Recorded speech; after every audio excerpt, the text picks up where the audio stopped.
Welcome to Friday night's video in our Master Series. This is the 48th video in our Master Series, the 18th video in our first phase processing, and I do believe the 7th video in our effects step. So basically, tonight we wanted to talk about the next main processor that you have would be chorus. Now, the difference between probably what you're dealing with and a true chorus, I'll try to explain. If I have an audio track here, you can see this in the background on this track. If I double it and I go over to the parameters over here, and on the double track, I like detune it minus 3 cents. If I detune it minus 3 cents, and also I go up to delay, and let's say I delay it for 18.3 milliseconds, and I put delay on it and detune it, that's going to cause a chorus effect.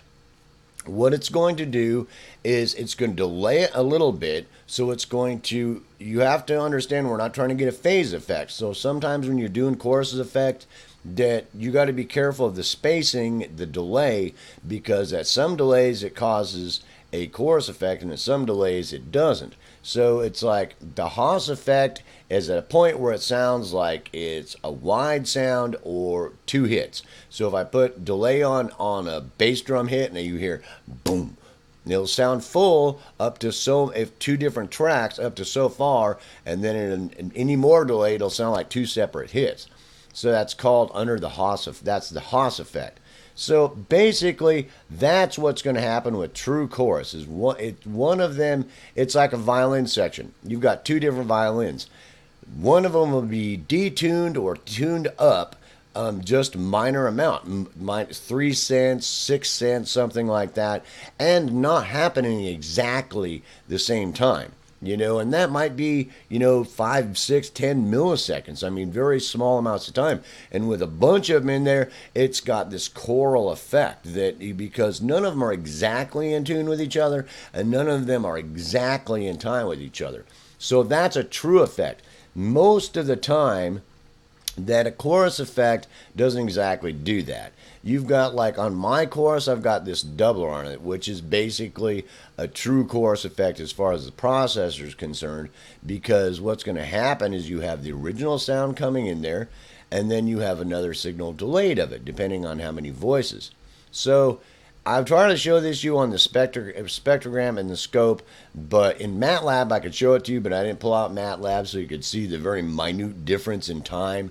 So you're not going to see it on the spectrogram or the scope, unless your scope or your spectrogram can get really down to the millisecond difference, which these ones didn't in here, and I'm not getting in a MATLAB to show you. You should be able to understand this without having to show you that. So anyway, you've got one voice, right? And the doublers, you're going to have a doubled of 2 voices or 3 voices or 4 voices or something like that, depending on how this is set up. So basically, you've got the first voice coming through there. Then you've got a second voice at so many milliseconds delayed from the first voice. And it's pretty much that simple. That's what you're trying to do. And a number of voices behind there, because this voice, you'll have that voice delayed between that one. Let's say you've got 3 of them, you'll have 3 of them delayed from each other that much. Does the spacing between them. And it causes a chorus effect. Now the problem if one of them isn't tuned up, because normally if I duplicate a track and I'm going to cause that effect, the second track, I'll detune minus 3 cents. If I do 3 tracks, I'll detune the next track plus 3 cents. And that way you've got normal, minus 3 cents, plus 3 cents in their tunings, and I'll put them at different delays. It's like, and I'll put one of them maybe, well, we'll talk about that in spatialization, but the spacing on it, you just have to be careful it doesn't start sounding phasey. When you start getting it 2 sounds and it starts to sound phasey, like you got it here and it doesn't sound too bad, you got it set there and it starts to sound phasey to you. Now it won't go that sound stuff like that too much, but it'll start to cause that effect because of a phase issue. Because difference in delay of time will cause phases, which that's not what you're trying to do. Normally it's very small amounts of time. Amounts of time under the Haas effect. And there is a video on the Haas effect on my channel, or just Google it, and it's a pretty simple concept. So it's a pretty simple deal. There's the problem is most courses I've seen don't have a detuning effect on them, and if you have one that has a detuning effect, you have a real chorus effect because you are going to delay one voice from the other, and you're going to detune one voice from the other or uptune it. Doesn't matter, plus or minus 3 cents, plus or minus 6 cents, plus or minus up to about 9 or 10 cents before it starts to become really noticeable that one of them are out of tune of the other one. But underneath that it sounds great because it makes it sound full and it makes it sound like it has more body because you've got a second instrument that's detuned a little bit or tuned up a little bit, plus or minus like 3 cents, and it's delayed a little bit, plus or minus delay. So you can also do your delay plus or minus. I mean, that is the same thing with tuning, plus or minus. You can go positive or negative. Does that make sense? So, and it has the same kind of effect. You're just causing delay, a phase issue, which some delays sound great, other delays sound phasey. So it really takes some fussing around sometimes.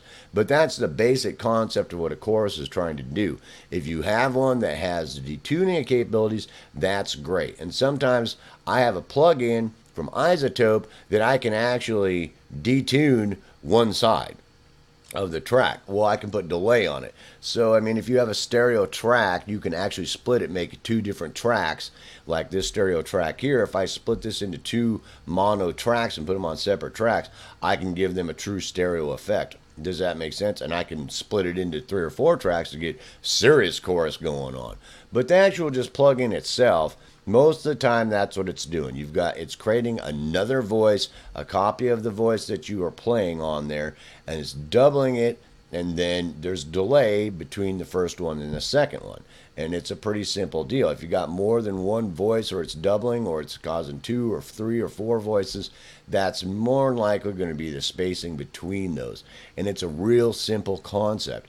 It's not complicated at all. The only problem is normally that requires detuning or uptuning of one of them also, minor amounts, plus 2-3 cents and things like that give it a really cool chorus effect that adds richness. Does that make sense? It starts adding harmonic content because basically the idea of it is you've got static content from me going, but if I double that voice and I detune the second voice minus 3 cents and I delay it like, so many milliseconds, that it's going to add basically that same harmonic content, but off just a little bit in its tuning and its delays, which is going to sound like other harmonics. What's it going to be perceived as is that the tunings are going to be a little bit different, but not perceivable as detuned or uptuned or anything like that, and the delay, which is going to cause it to sound wider, and it's going to cause the frequencies to sound thicker. Does that make sense? It's like I got one sinusoid and I got one other sinusoid right next to it. You can't even see. They're so close together that it's imperceivable how, the difference between them, but it adds thickness to it. Does that make sense? And the same thing with the delay. The delay does the same thing in a different way, and it just causes things to sound lusher and fuller and thicker. So it's a great tool, and to experiment with it. The LFO speed, this thing is going to use a low frequency oscillator to oscillate the spacing. Does that make sense? And the speed of it, the hertz. What size of a sinusoid, low, slow, higher frequency, fast, oscillate the speed and modulate it to where the speed is changing. Does that make sense? And then the frequency width of that, how far it's going to go. So it can cause some kind of weird effects. And the width of it also. And some of them will have like stereo width, so you can make them sound really wide. And because the whole idea of the chorus is making it wide anyway, and stereo width stuck on there is another thing. But we do stereo processing. I like processors that do what they're supposed to do. This is a chorus effect. I want to do doubling, and I want it to be able to do spacing, and I want to be able to detune one of the whatever the other voices it's replicating. This one doesn't, but some of them do. This is just a stock plugin, which more times than not what you're going to run into. Now on this plugin here, they do have a chorus mode that is talking about a little bit different.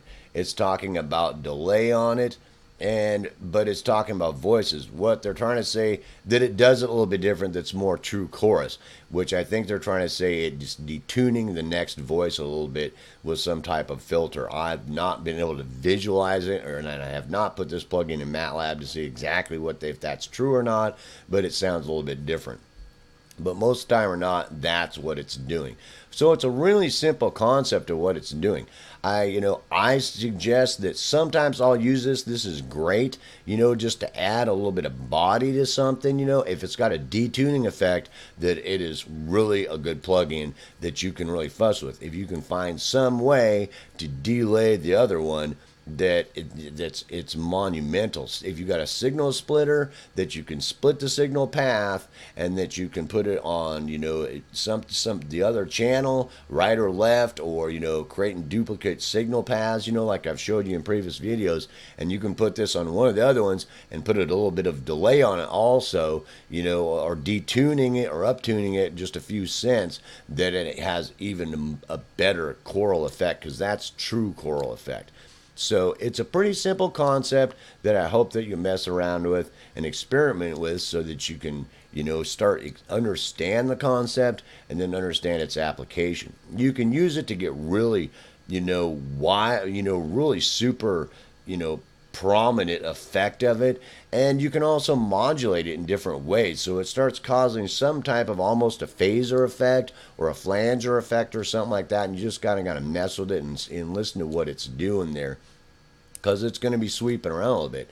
And the other thing, just like I talked about all the effects, is bring it in there. Get it set to where you've got it set on there, and you've listened to it, and it's like, that's pretty good. I've got a couple different voices on there, and the chorus effect sounds pretty good. It's got a nice chorus effect, and it's pretty obvious.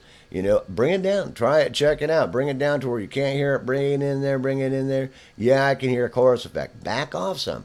And then listen to it. Yeah, A-B it off and on, and go do it again. Bring it up there. Yeah, I can hear chorus effect. I'm backing down. Do that a few times, until, because sometimes your ears have to adjust to it, and to get it right, and then listen to it off and listen to it on, even just a little bit, to where if you listen to the vocal, you've got just a regular vocal that you're processing, as a simple example, and you don't really want chorus effect on it, right? But it wouldn't be a bad idea to have it sound a little lusher and fuller and thicker, and that wouldn't hurt at all, but use it like that, and it's like, well, I can, yeah, I hear chorus effect, I back off a little bit, A-B it back and forth, do it again, yeah, and then back off, and I can't perceive any chorus effect when I turn it off. It's noticeable that something was going on making it lusher and full, and you can really make a vocal sound a lot lusher and full and thick like that without anybody ever even perceiving that there's a chorus effect on there or something like that. And or the tuning things we talked about also for true choir effect or chorus effect. So I hope that helps you to understand your chorus effect and help you get started using it and where that might be applicable. It can be applicable wherever it sounds good to you, basically. So peace, hope, love. I hope you enjoyed this video on chorus, and I will see you in the next video.